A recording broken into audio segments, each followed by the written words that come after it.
अमित शहा एकदाही संसदेच्या सभागृहात आले नाही आणि हे बाहेर पुण्यात भटकत आहेत. हे लोकशाहीचं दुर्दैव आहे. तुम्ही देशाचे गृहमंत्री आहात. संसदेमध्ये अँटी पेपर लीक बिलावर चर्चा सुरू आहे आणि पेपर फुटीला देशाचं गृह खातं जबाबदार आहे या अपराधाला. मुलांच्या भविष्याचं रक्षण तुम्ही करू शकला नाही. उलट विद्यार्थी न्याय मागायला आले, रस्त्यावर उतरले, तेव्हा तुम्ही त्यांच्यावरती टिअर गॅस फोडलेत, लाठ्या चालवल्यात, लाठ्या खिळे लावलेल्या लाठ्या आणि पॅलेट गन्स म्हणजे गोळीबार केला.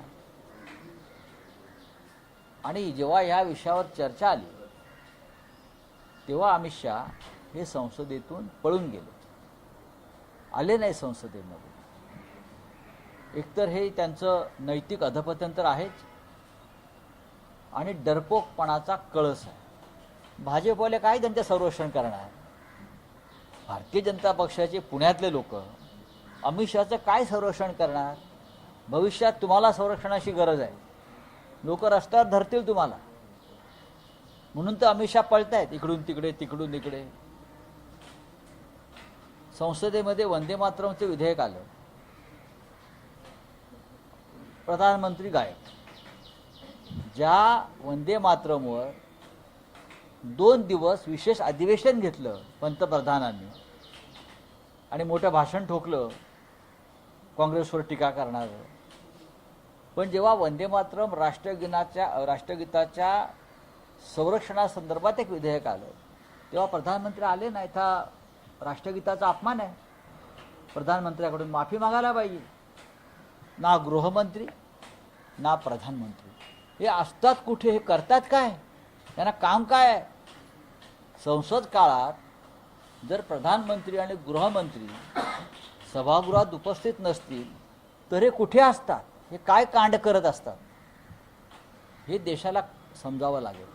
आता पुण्यामध्ये आले काँग्रेसने आणि इतर लोकांनी त्यांच्याविरुद्ध आंदोलन करायचं ठरवलं. हा त्यांचा अधिकार आहे. भारतीय जनता पक्षाचे कार्यकर्ते म्हणतात हिंसेला हिंसेने उत्तर देऊ. तुमच्यात हिंसा करायचा दम आहे का? आहे का दम हिंसा करण्याचा? सांगा ना तुम्ही. रात्री 12 वाजता तुमचे पंतप्रधान रात्री 12 वाजता व्हिडिओ टाकतात. दिवसा व्हिडिओ टाकायला घाबरतात मुलांशी बोलायला आणि तुम्ही आमच्याशी हिंसेचा गप्पा मारताय. काय त्या मुलांनी तुम्हाला नमवलं जंतर मंतरला.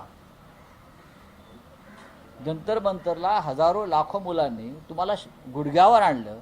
काय तुम्ही हिंसेच्या गप्पा करताय हो? तुमच्या लाठ्या खाट्या बंदुकाच्या गोळ्या खाऊन इथे तरुण वर्ग आज क्रांती करायला तयार झालेला आहे. तुम्ही क्रांतीच्या आड येऊ नका. आता 2029च्या आत मोदी आणि शहा या देशाच्या सत्तेवर नसतील हे त्यांनी आधी लक्षात घेतलं पाहिजे. 2029 सुद्धा उजाडत नाही आहे. मी आत्ता सांगतो 2029च्या आधीच यांचा बाजार उठलेला असेल, यांचा गृह खात्याचा लिलाव झालेला असेल. लोकमान्य टिळकांच्या नावाचा पुरस्कार दिला जातो आहे. कोणाला? काय झालंय काय टिळक कुटुंबाला जे आता उरले आहेत? हां, कोणीतरी शिंदे गटामध्ये गेलेत टिळकांचे वंशज. शिंदे गटात? अरे लाज वाटली पाहिजे.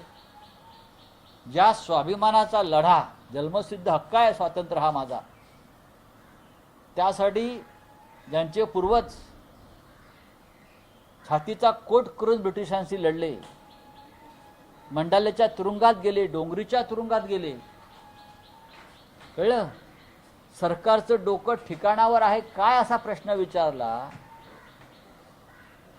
आणि जालियनवाला बाग हत्याकांडाचा ज्यांनी कडक शब्दात धिक्कार केला ते लोकमान्य त्या टिळकांच्या नावाचा पुरस्कार ज्यांना दिला जातो आणि ज्यांच्या हस्ते दिला जातो त्याने जंतर मंतर कांड केलं ना. जालियनवाला बाग नंतर या देशात जर कोणतं कांड घडलं असेल तर ते जंतर मंतर कांड आहे. जनरल डायर नंतर जनरल कायर अमित शहा, आणि तुम्ही त्यांच्या हस्ते पुरस्कार द्यायला तुम्हाला लाज नाही वाटत? आणि म्हणजे राजकारण आणू नका यात, यात राजकारण नाही. हा देशाचा अस्मितेचा, अभिमानाचा, स्वातंत्र्याचा आणि लोकशाहीचा विषय, जो आम्ही लोकमान्य बाळ गंगाधर टिळक यांच्याकडून शिकलो. आता मोठं आर्मी वगैरे पुण्यात आणली असं कळलं मला. सगळा महाराष्ट्राचा पोलीस फोर्स पुण्यामध्ये आणलेला आहे. अरे कशाला घाबरताय? कोणाला घाबरताय? गृहमंत्री आहात ना. मुळात तुम्ही मूळचे गुंड आहात. एक तर गुंडासारखे वागा, नाही तर गृहमंत्र्यासारखे वागा. तुम्ही मूळचे तडीपार गुंड आहात. मग गुंडाने गुंडासारखं वागावं किंवा मग गृहमंत्री आहे तर गृहमंत्र्यासारखं वागावं. जनतेशी संवाद साधा, बोला जनतेशी. आम्हाला लोक गुंड म्हणतात, आम्ही गुंडासारखे वागतो. आम्ही सत्तेत असल्यावर सत्ताधाऱ्यांसारखे वागू.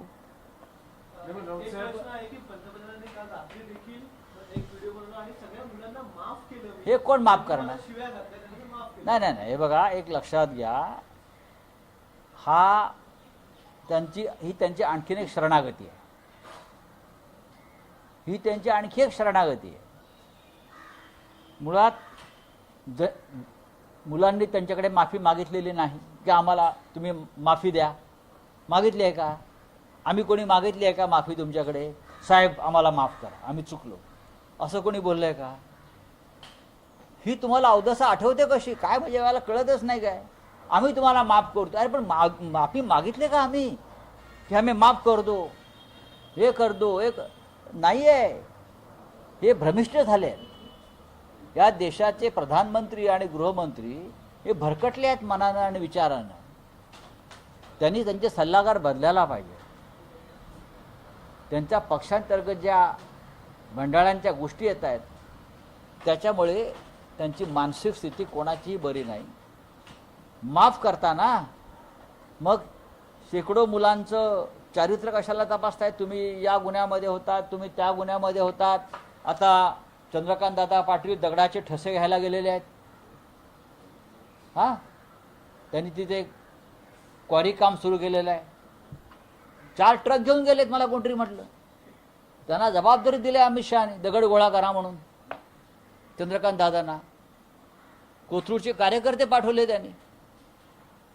दगड गोळा करणार, मग ते लॅबमध्ये आणणार आहेत. दादांना स्वतःची जबाबदारी दिली आहे, फिंगरप्रिंट चेक करायची, मग ते आधार लिंकला जोडणार. कोणी सांगितलं तुम्हाला सगळं? त्याच्यामुळे त्यांना चंद्रकांत दादा पाटील यांच्यासारखी जी महान वैज्ञानिक संशोधक डॉक्टर अब्दुल कलाम मागे पडलेले आहेत.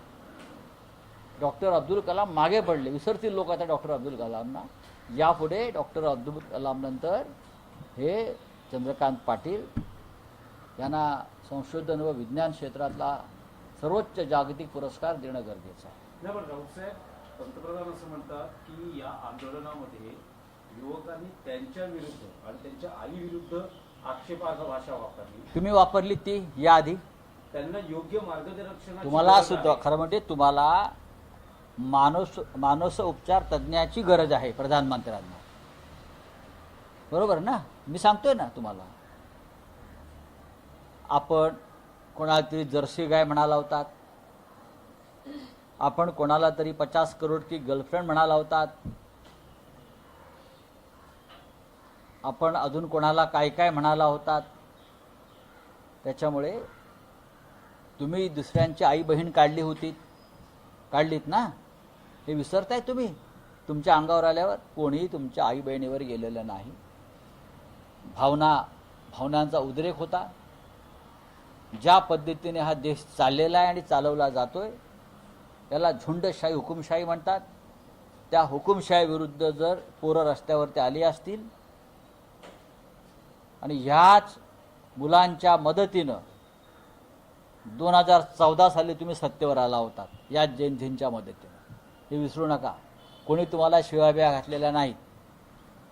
राज्यकर्त्याला त्याच्या लायकीनुसार लोकांकडून आदर, प्रेम आणि शिव्या मिळत असतात. तुम्ही आमचा पक्ष फोडलात तेव्हा तुम्हाला काय वाटलं नाही? बाळासाहेब ठाकरेंचा, हिंदू हृदय सम्राटांचा पक्ष, अमित शहा आणि मोदींनी जेव्हा फोडला तेव्हा आम्हाला काय दुःख झालं नाही? बाळासाहेबांचा पक्ष आपण तोडता निर्लज्जपणे, शिव्या काय? या काही शिव्या नाही आहेत. महाराष्ट्राची जनता तुम्हाला रोज शिव्या घालते. हा बोला. रावसाहेब, पुण्यात जेव्हा अमित शहा येत आहेत तेव्हा त्यांच्या स्वागताच्या होर्डिंगवर त्यांचा उल्लेख देशाचे चाणक्य असा करण्यात आला. भाजपने ही सगळी होर्डिंग लावली. भाजपनं होर्डिंग लावणं ही लाचारीचं टोक आहे. राष्ट्रीय स्तरावर काय चाललं, मुलांची डोकी कशी फुटली, मुलींच्या कपड्यांना कसा हात घातला, याच्याविषयी भाजपला काय ज्ञान आहे का माहिती घेतली आहे का? भ्रष्टाचाराचा पैसा प्रचंड आहे, लुटलेला पैसा आहे, खड्ड्यातला पैसा आहे. होर्डिंग लावतायत चमचेगिरीला. अमित शहाना लाज वाटली पाहिजे. पुण्यात येताना संसदेमध्ये तुम्ही येत नाही, मुलांवरील हल्ल्या संदर्भात माफी मागायला तयार नाही आणि माफ करताय. तुम्ही माफी मागा ना आधी. बरं, चाणक्याचा जरा अभ्यास करावा त्यांनी. ते मेन महत्त्वाचे चाणक्य. हा, ती त्यांनी जी शेंडीला गाठ मारली होती ना, हा, त्यांची शेंडी धरून आता कुठे काय होणार आहे ते बघा तुम्ही. कुंभमेळ्याचं आयोजन होतं आहे, नाशिकमध्ये होणार आहे, पण त्या कुंभमेळ्याच्या आयोजनावरून महायुतीच्या 2 नेत्यांमध्ये जुंपलेली आहे. छत्रपती भुजबळांनी थेट आरोप केले गिरीश महाजनांवर की कशा प्रकारे जे खड्डे पडलेले आहेत त्या प्रकरणावर हे जबाबदार आहेत, जर सरकार जबाबदार आहे. आणि 4 बळी गेले. आज सामनाचा अग्रलेख आपण वाचा. नाशिकमध्ये 4 बळी गेले खड्ड्यात आणि 550 लोक त्या खड्ड्यांमुळे जायबंदी झालेले आहेत. कोण जबाबदार आहे? नाशिकमध्ये सत्ता महानगरपालिकेत कोणाची आहे? भाजप आणि मिंध्याची आहे. संपूर्ण महाराष्ट्रात खड्ड्यांचं साम्राज्य आहे. असंख्य लोक खड्ड्यांमुळे मरण पावली. काल नांदेडमध्ये 2 घटना घडल्या. छगन भुजबळ जे म्हणतायत की याला जबाबदार कोण, याला जबाबदार भुजबळ पण आहेत ना. सत्तेमध्ये कोण आहेत? तुम्ही सत्तेमध्ये आहात. गिरीश महाजन हे चंपतराय आहेतच बरं का. त्यांची भूमिका चंपतरायची आहे, लुटायचं. आता कुंभमेळ्याच्या दानपेट्या हे लुटणारच आहे, सगळ्यांना माहिती आहे. कुंभमेळ्यातला जो धार्मिक उत्सव आहे हिंदुत्वाचा, ते काय यांना प्रमुख केला आहे देवेंद्र फडणवीसनी? 25% गोळा करायला. सगळे ठेकेदार गुजरातचे, हे फक्त 25% घेणार. हे महाराष्ट्राचे चंपतराय आहेत गिरीश महाजन. हे छगन भुजबळ यांची जबाबदारी नाही का? तुम्ही नाशिकचं नेतृत्व करताय. तुम्ही नाशिक जिल्ह्यातून निवडून आलेला आहात, मंत्री आहात नाशिक जिल्ह्यातून निवडून आलेले. मग त्या खड्ड्यांची जबाबदारी गिरीश महाजनला कोणी नाशिकचा नेता मानत नाही, भुजबळांना मानतात. भुजबळांनी काय केलं कॅबिनेटमध्ये? किती आकांडतांडव केलं? टेबलावरती किती वेळा मूठ आपटली आहे नाशिकच्या रस्त्यावर? सांगा. करा ना आंदोलन, आम्ही येतो तुमच्याबरोबर. विकास मंत्री जयकुमार गोरे म्हणतात की पुढची निवडणूक उद्धव ठाकरे अभिजित दिपकेंच्या नेतृत्वाखाली लढणार आहे. काय म्हटलं त्याचं नाव? जयकुमार गोरे. येड झवायचं, कापायचा नाही. 1 नंबरचा हा येड झवा. बरं, त्यांची लायकी काय आहे? कोण हा जयकुमार रावल का काय म्हणता येतो? हा कोण? गोरे ना. कोण तो? काय? अभिजित दिपकेने तुमच्या प्रधानमंत्र्याला गुडघे टेकायला लावलं, हे विसरलात का? अभिजित दिपकेमुळे आजही अमित शहा आणि पंतप्रधान हे दडून बसलेत बिळामध्ये, हे विसरलात का? अभिजित दिपकेला सगळ्यात आधी पाठिंबा आम्ही दिला, या तरुणांच्या भावना समजून. आणि हा तरुण या भारतीय जनता पक्षाला सत्तेवरून खाली खेचल्याशिवाय राहणार नाही. सातारचा तुम्ही सातारचं काहीतरी प्रतिनिधित्व करताय. फार मोठी परंपरा आहे सातारला राजकारण्यांची. थोडं तरी भान ठेवा तुम्ही. तुम्ही अभिजित दिपकेविषयी बोलताय म्हणजे तुम्ही या देशातल्या तरुणांचा अपमान करताय. नाही, पण राऊतसाहेब, त्या यशस्वी आंदोलनानंतर अभिजित दिपकेशी जवळीक साधण्यासाठी दोन्ही शिवसेनेत नाही, अजिबात असल्याचं म्हटलं जातंय. अजिबात तसं नाही आहे. दोन्ही शिवसेनेचे नेते पोहोचतायत. तुमचे नेते उद्धव ठाकरेंशी फोनवर बोलणं करून घरी बोलवलंय का अभिजित दिपकेंना? समाज कल्याण मंत्री मला बघा शिरसाट याच्याविषयी माझ्याकडे काही माहिती नाही. आम्ही त्या तरुणांच्या आंदोलनामध्ये सहभागी झालो आणि पाठिंबा दिला, इतकंच मी सांगू शकतो. जेव्हा जेव्हा अशा प्रकारच्या भूमिका घेऊन तरुण वर्ग रस्त्यावरती उतरेल तेव्हा शिवसेना त्या तरुणांच्या बाजूने उभं राहील. त्याला अभिजित दिपकेंना मातोश्रीवरती बोलवलंय का? अभिजित दिपकेंना मातोश्रीवर बोलवलंय का? लष्करी तोयबाने हल्ला करून पुन्हा दोघांना मारले आणि धर्म विचारून ते मारलेलं आहे. पुन्हा एकदा हल्ला झालाय. पुलगांव, लष्करी जम्मू तोयबाने कश्मीर बोलिए बोलिए. सर, जम्मू कश्मीर के कुलगांव में जो है 2 मजदूरों पर अटैक हुआ है, एक की मौत हो गई, एक घायल हो गई, क्या करेंगे? ये सवाल आपने जो पुणे में देश के गृह मंत्री आए हैं, रात के अंधेरे में लैंड हुए हैं और भारतीय जनता पार्टी के लोगों ने उनके स्वागत के बड़े बड़े बैनर्स लगाए हैं कि देश के चाणक्य का पुणे में आगमन हो गया है. ऐसे बैनर्स होर्डिंग बड़े बड़े लगाए हैं. ये सवाल जो है गृह मंत्री से पूछना चाहिए जाकर कि 2 लोगों की हत्या फिर एक बार हुई है. पुलवामा में हो गई, पहलगांव में हो गई, अब और इस जगह पर हो गई है. गृह मंत्री इस पद पर रहने लायक व्यक्ति अब नहीं है. वो गृह मंत्रालय नहीं चला रहे, वो एक गैंग चला रहे हैं वहाँ बैठकर. वो गैंग व्यापारियों की है, वो गैंग गुंडों की है, वर्दीधारी गुंडों की है और अपोजिशन को ख़त्म करने के लिए वो काम कर रहे हैं. लेकिन निरपराध लोग जम्मू कश्मीर में अगर इस तरह से मारे जा रहे, आतंकवादी घुस रहे हैं, तो उसकी पूरी जिम्मेदारी देश के गृह मंत्री की है. तो अब हमारा जो पार्लियामेंट में और बाहर जो आंदोलन चल रहा है वो गृह मंत्री के इस्तीफे के लिए है. ये एक नाकाम गृह मंत्री है, एक भ्रष्ट गृह मंत्री है और एक डरपोक गृह मंत्री है जो इस देश में मोदी जी के ऊपर अपने आप को समझकर काम कर रहा है. सर, पीएम मोदी ने जो है वीडियो जारी करके कहा है कि मैंने देश के विद्यार्थियों को माफ किया है, उन्हें गाइड की जरूरत है.